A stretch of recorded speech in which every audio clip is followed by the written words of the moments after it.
DGMO পর্যায়ের বৈঠক। ভারত পাকিস্তান দু দেশেরই ডিজিএমও পর্যায়ের বৈঠক শুরু। দু দেশের ডিজিএমওরাই সেখানে হাজির রয়েছেন। সংঘর্ষ বিরতির পর এই প্রথম ডিজিএমওর বৈঠক। আজই সেই সোমবার।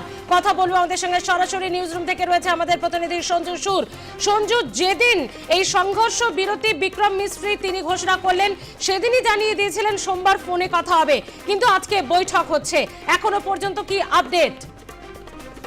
দেখো, গত শনিবার দিন যখন জানানো হয় যে সোমবার দিন বেলা 12টার সময় ডিজিএমও পর্যায়ে আবার একটি মিটিং আছে, মূলত প্রাথমিকভাবে যখন গত শনিবার দিন দুপুর 3:35 পাকিস্তানের DGMO major general Kashif Abdullah তিনি ফোন করেন ভারতের ডিজিএমও লেফটেন্যান্ট জেনারেল রাজীব ঘাইকে।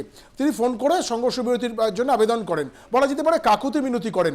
তারপরে সেই বিষয়টি সরকারকে জানানো হয় এবং পরবর্তীকালে শনিবার দিন বিকেল 5টা থেকে সংঘর্ষ বিরতি চুক্তি, অলিখিত চুক্তি, সেটা কার্যকর হয়ে রয়েছে। কিন্তু দেখা যায় শনিবার দিনে রাত্রিবেলায় আবার পাকিস্তান তার সংঘর্ষ বিরতি চুক্তি লঙ্ঘন করে ভারতের দিকে বেশ কিছু জায়গায়, বিশেষ করে কাশ্মীর শ্রীনগর অঞ্চলে সেখানে আক্রমণ হানে।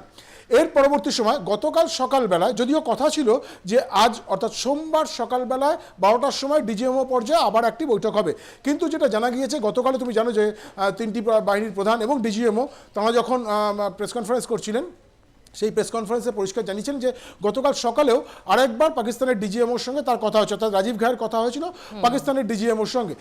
ফলে সেই হিসেবে দেখা গেলে এটা তৃতীয়বার হটলাইনে কথাবার্তা বলছেন ভারতের ডিজিএমও রাজীব ঘাই এবং পাকিস্তানের DGMO director general of military operations major general Kashif Abdullah.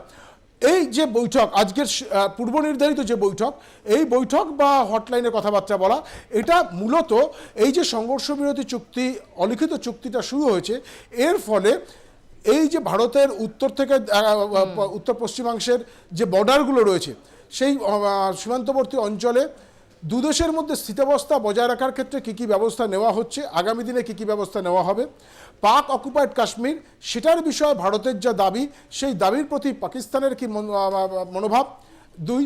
আর তৃতীয় অত্যন্ত গুরুত্বপূর্ণ বিষয় সেটা হচ্ছে যে জঙ্গিদের বিষয়ে পাকিস্তান সরকার কি ব্যবস্থা নিচ্ছে না নিচ্ছে, সেটা যেন এই ডিজিএমও পর্যায়ের বৈঠকেই পাকিস্তান জানায়। তার কারণ ভারত ইতিমধ্যেই জানিয়ে দিয়েছে, অসমর্থিত সূত্রে যেটা খবর পাওয়া যাচ্ছে, যে পাকিস্তানের সঙ্গে কোনো রকম কোনো কূটনৈতিক আলাপ আলোচনা ভারতের পক্ষ থেকে আর করা হবে না। যে মাফ করবে, যেটুকুনি যা কথাবার্তা সেটুকুনি এই ডিজিএমও পর্যায়েতেই হবে। এর উপরের কোনো পর্যায়েতে গিয়ে আর কোনো বৈঠক হবে না, কোনো কথাবার্তা হবে না। অন্তত বিদেশ মন্ত্রক, প্রতিরক্ষা মন্ত্রক বা সরাসরি সরকারের পক্ষ থেকে কোনো আলাপ আলোচনা, কথাবার্তা, হটলাইন হোক, যাই হোক, সেগুলো কিছু আর পাকিস্তানের সঙ্গে হবে না, যতদিন পর্যন্ত না পাকিস্তান এই জঙ্গি কার্যকলাপে মদত দেওয়া থেকে বন্ধ থাকে এবং পাকিস্তানের বুকে এই ধরনের যে জঙ্গি ঘাঁটিগুলো রয়েছে সেগুলোর বিরুদ্ধে পাকিস্তান কোনো ব্যবস্থা নিচ্ছে। ফলে ভারতের বক্তব্য এখানে পরিষ্কার, হয় তোমরা জঙ্গিদের বিরুদ্ধে ব্যবস্থা নাও, তোমাদেরকে ধ্বংস করো, শেষ করো, তোমাদের দেশের বুকে যেসব জঙ্গি ঘাঁটিগুলো আছে সেই ঘাঁটিগুলোকে নষ্ট করো, অন্যথায় ভারত কিন্তু এরপরে আর একটাও ছোটোখাটো কোনো ঘটনা, জঙ্গি আক্রমণের কোনো ঘটনা ঘটলে এরকমভাবেই পাকিস্তানের ভেতরে ঢুকে সেখানে মারবে। একেবারে প্রথমে জঙ্গি ঘাঁটি ধ্বংস, পরবর্তীকালে পাকিস্তান একটু বেশি অ্যাডভেঞ্চারাস হয়ে গিয়েছিল, ফলে তাদের সেনাবাহিনীকে সবক শেখানোর জন্য যা যা করার ভারত সেগুলো করেছে। এখন এই মুহূর্তে আজকে যে বৈঠক হচ্ছে, এই বৈঠকের পরবর্তী সময় তোমাকে আরও একবার জানিয়ে রাখি যে বেলা 2:30টার সময় যে 3টে মিনিস্ট্রি অফ ডিফেন্স আর মিনিস্ট্রি অফ এক্সটার্নাল অ্যাফেয়ার্স তারা যে প্রেস কনফারেন্স করবে, অথবা মিলিটারি অপারেশনস থেকে একটা প্রেস কনফারেন্স করার কথা আছে, সেই প্রেস কনফারেন্সে হয়তো আজকের এই বৈঠকের আউটকাম কিছু হয়তো জানানো যেতে পারে। তবে এটা নিশ্চিত করে বলা যায় যে ভারতের পক্ষ থেকে পাকিস্তানের সঙ্গে আর কূটনৈতিক পর্যায়ে কোনো আলাপ আলোচনা করার কোনো জায়গায় নেই। অন্তত ভারতের পক্ষ থেকে এটা পাকিস্তানকে ঠাড়ে ঠাড়ে বুঝিয়ে দেওয়া হয়েছে, শুধুমাত্র ডিজিএমও স্তরে এই বৈঠক হবে। তোমাকে বলে রাখি এখানে আরেকটি গুরুত্বপূর্ণ বিষয়, আজকে বেলা 12টার সময় যখন এই ডিজিএমও স্তরের বৈঠক শুরু হয়, তার বেশ কিছুটা আগে প্রধানমন্ত্রীর বাসভবনে একটি অত্যন্ত গুরুত্বপূর্ণ বৈঠক হয়েছে। তুমি যদি খেয়াল করো তাহলে দেখবে যে সাম্প্রতিক সময় প্রধানমন্ত্রীর বাসভবন 7 নম্বর লোককল্যাণ মার্গ, সেই বাসভবনে একাধিক বৈঠক হয়েছে, প্রায় 14 থেকে 15টা বৈঠক এই কদিনের মধ্যে হয়েছে।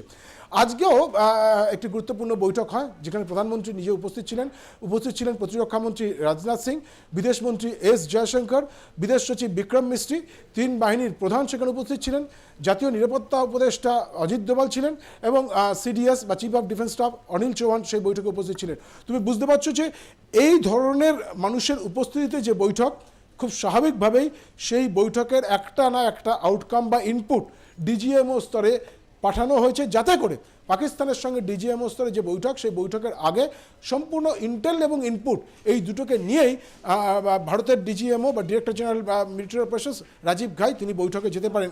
অন্তত এই আবহে এই কদিনের মধ্যে গতকাল রাত্রিটা বলা যেতে পারে আপাত শান্ত রাত্রি কাটিয়েছে ভারতের উত্তর পশ্চিমাংশের এই যে এলাকাগুলো আছে, যেখানে প্রতিদিনই কোনো না কোনোভাবে ইনফিলট্রেশন বা বোমার হামলা বা ড্রোনের হামলা পাকিস্তান করবার চেষ্টা করেছে, সেটা গতকাল থেকে কিছুটা শান্ত আছে। এখন আজকের এই বৈঠকের পরে আরও বোঝা যাবে, যদি যেই মুহূর্তে প্রেস কনফারেন্স হবে সেখানে বোঝা যাবে যে পাকিস্তানের পক্ষ থেকে এই ভারতের দাবিগুলোর বিষয় কি কি স্টেপ নেওয়া হচ্ছে। ধন্যবাদ সঞ্জু। সব মিলিয়ে কিন্তু ইতিমধ্যেই ডিজিএম এর বৈঠক, যা এই পরিস্থিতিতে অত্যন্ত গুরুত্বপূর্ণ। এই ডিজিএম এর ফোনেই আমরা দেখেছিলাম যে ভারত তারপর সংঘর্ষ বিরতি ঘোষণা করেছিল। প্রধানমন্ত্রী মোদীর বাসভবনে উচ্চ পর্যায়ের বৈঠক। ইতিমধ্যেই জানা যাচ্ছে যে সংঘর্ষ বিরতির পর আজ প্রথম আলোচনা ভারত পাকিস্তানের।